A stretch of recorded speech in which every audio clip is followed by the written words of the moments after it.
pledoi hari ini, Bang?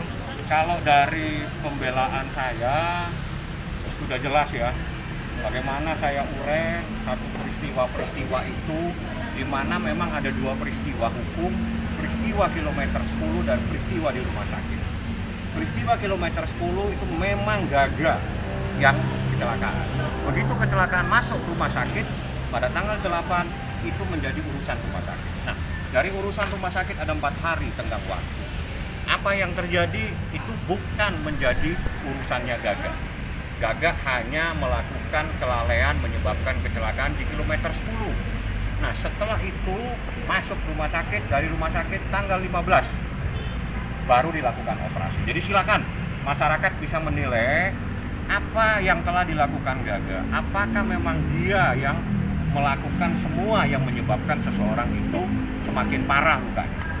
Seperti itu. Anda semua lihat semua tadi, saya uraikan satu persatu peristiwanya, dan memang tidak ada tindakan-tindakan. Yang lebih parah lagi, dia tidak punya alat. Tapi kenapa membiarkan berhari-hari? Begitu ketahuan ada dislok, dia punya tulang belakang, baru dirujuk ke rumah sakit lain. Kenapa nggak dari awal-awal? Seperti itulah. Jadi silakan nanti, yang penting saya beberkan semua. Ada kelalaian, ada kesalahan Gaga, tapi tidak semua itu adalah kesalahannya Gaga. JPU tetap pada tuntutannya gimana nih, Bang? Ya silakan, kalau mau nuntut itu sah-sah saja, tapi yang punya hak memutus itu adalah hakim. Hakim sudah kita beberkan semua, semuanya kita sampaikan secara tegas bahwa ini loh persoalannya, bahwa ini loh kejadiannya. Makanya saya memberikan penjelasan ada dua peristiwa hukum, berkali-kali saya coba. Mungkin Anda baru memahami ya, peristiwa kilometer 10 dan peristiwa di rumah sakit. Itu beda persoalan. Bang, JPU 4,6 bulan karena Gaga sopan dan masih muda, itu gimana nih? Kalau saya tidak nanggapin yang begitulah ya. Kalau nuntut itu sah-sah saja. Jadi kalau saya melihat itu menjadi haknya jaksa untuk menuntut. Saya hanya melihat bagaimana jaksa itu menguraikan terbukti atau tidaknya Gaga melakukan perbuatan yang menyebabkan seseorang semakin parah. Dia tidak bisa buktikan. Yang bisa terbukti Gaga lalai, celaka iya. Tapi siapa yang menyebabkan sampai korban itu tidak bisa digerakkan kakinya, sampai di persidangan tadi tidak ada yang bisa buktikan. Saya malah bisa buktikan bahwa itu ada kelalaian, ada keterlambatan. Jadi kalau orang terlambat diobati, saya nggak tahu apa yang terjadi, karena itu menjadi ranahnya kedokteran. Seperti itu. Jadi biar masyarakat tahu seperti apa.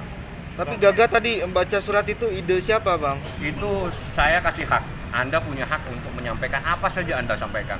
Sepanjang koridornya Anda minta maaf, Anda salah, ya salah, tapi Anda juga sampaikan seperti apa kejadiannya di rumah sakit dan seterusnya. Dan dia juga titip surat kepada saya. Ini mungkin kalau belum ditanya lagi, ini ada surat terbukanya Gaga. Oke, ini Gaga itu membuat surat terbuka yang ditujukan kepada beberapa orang di sini. Jika saya diizinkan, saya akan bacakan halaman 1 dan halaman terakhir, supaya tidak banyak yang nanti ini saya kasih. Yang pertama itu surat terbuka Gaga Muhammad. Izinkan saya memberikan judul dalam surat terbuka ini dengan judul Hidupku di antara kekuatan cintanya dan hukum. Surat terbuka ini saya tujukan untuk yang tertutup mata hatinya, untuk yang pernah tersakiti dan penyebar fitnah, kepada mereka yang masih terbuka mata hatinya, untuk para sahabat rekan-rekan media. Halaman selanjutnya saya tidak baca, biar saya kasih nanti teman-teman. Saya bacakan permintaan terakhir dari Gaga. Dia hanya menyampaikan pesan kepada mereka yang masih terbuka mata hatinya, dan juga kepada pihak-pihak yang telah membenciku dengan secara membabi buta, mencampuri proses persidangan ini dengan membentuk opini sedemikian rupa, serta memfitnahku betapa jahatnya saya.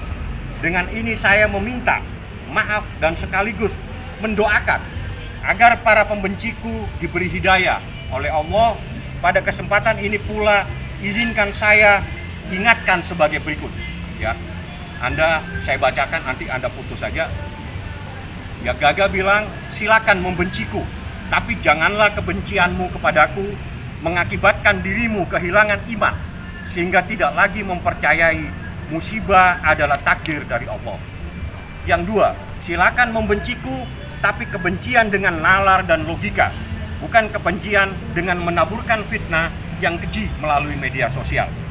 Saya ingatkan, janganlah Anda menari-nari di atas penderitaan keluarga Laura Anna dengan panjat sosial serta mencari panggung untuk mengkais rezeki dengan menaburkan abu jenazahnya di media sosial milikmu yang mengakibatkan almarhum Laura Anna tidak tenang dalam kematiannya. Saya ingatkan, kita semua adalah manusia yang tidak akan mampu mengatur takdirnya sendiri. Terima kasih atas segalanya, mohon maaf atas segala kekurangan.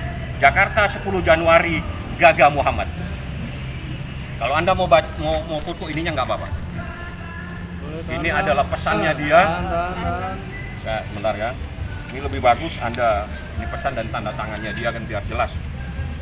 Nanti saya kasih, saya banyak ini. Dan ini pesan dia supaya saya membacakan. Bang, jangan goyang-goyang, Bang. Hah? Bang, dikit Bang, pegang. Nah. Gini. Enggak. Nah, ya. Dari sini. Gagan nulis. Ini lagi. Ntar Bang, belum Bang. Gini dulu. Ya udah mau ikut aja lah. Dulu kanan kiri. Yang mau minta dalam bentuk file saya kirim. Aku mau Bang. Ya nanti ke sana saya kirim dalam bentuk sudah saya scanner. Ini, Bang. Jadi ini pesan Gaga ada 7 halaman. Halaman 1 saya bacakan, 2, 3, 4, 5, 6 Anda lihat sendiri, dan halaman terakhir 7. Bang, ini kapan Gaga nulis? Ada 2 hari lalu? Nulisnya ini ke beberapa hari yang lalu dan saya tadi yang ngeprint, dia minta supaya bacakan. Dia hanya memberikan pesan, jangan menari-nari di penderitaan keluarganya Laura. Jangan mengkais rezeki dari persoalan ini. Saya nggak tahu ditujukan kepada siapa. Tengah, Bang. Anda yang lebih tahu surat ini ditujukan kepada siapa. Bang, aksennya pakai aksen yang emosi tadi atau gimana Bang? Yang mana? Yang jangan menari-nari di atas penderitaan orang lain. Iya, ini jangan menari-nari di atas penderitaan orang Iya, lain. dia berpesan dengan aksen bagaimana Bang? Saya nggak tahu. Ini ditujukan kepada hanya orang yang merasa yang bisa merasakan. Dah, itu saja. Jadi kalau Anda tidak merasa, Anda tidak bisa merasakan ini surat. Berarti Anda tidak terlibat dengan persoalan-persoalan ini. Tapi kalau orang yang merasa, pasti akan merasakan apa yang pernah dia lakukan sehingga seseorang membuat surat seperti ini. Ini silakan Anda baca sendiri. Jadi Abang tuntutan tetap pengurangan masa tahanan ya, Bang? Ya, saya kan bilang, Anda salah, Anda pasti dihukum. Tinggal buktikan apa Anda lalai 100% atau ada rumah sakit yang lalai. Itulah di persidangan ini. Abang sendiri mau berapa? Kalau saya jangan ditanya karena saya bukan hakimnya. Nanti kalau saya jadi hakim saya putus. Nggak, pengennya Gaga Nggak tuh, bisa. tahu Yang nggak tahu. seringan-ringannya itu Ringan-ringannya. semua tergantung hakim. Doain saja. Bang, tapi Kalau kalau tetap- boleh bicara saat di rumah sakit kan itu cuma ada Gaga doang Bang. Itu penentuannya pindah ke rumah sakit dan untuk ke itu Gaga. Itu Gimana? jadi gini, tanggal 8 ada di rumah sakit, keluar masuk lagi. Masuk lagi itu dalam keadaan sakit di lehernya. Tapi apa yang terjadi kita tidak tahu. 8 sampai tanggal 11. Begitu tahu ada dislok tulang leher, langsung disuruh ke rumah sakit lain. Ada apa gitu? Jadi saya tidak akan sebut. Yang jelas Anda bisa menganalisa apakah Gaga yang bukan dokter menyebabkan seseorang bisa luka semakin parah. Karena itu begitu orang masuk di rumah sakit, nasib dan nyawanya itu ada di rumah sakit. Silakan. Jadi agenda selanjutnya kapan nih, Bang? Agenda tadi itu tanggal berapa ya? 19 ya? 19. Itu putusan, Bang? Siapa yang mau dapat ini silakan. Satu Bang. Biasa saya ini mau saya bagi-bagi Anda. Yang mau bikin dalam bentuk anu silakan. Ambil. Ya, nanti yang mau bentuk dalam bentuk PDF nanti saya kirim ke siapa, minta saya nomor saya. Ini bagi-bagi aja. Makasih ya Bang. Ini titipannya Gaga. Dia meminta ini saya bacakan. Bang, tanggal 19 itu putusan, Bang? Putusan. Doain aja putusannya. Nanti finalnya tanggal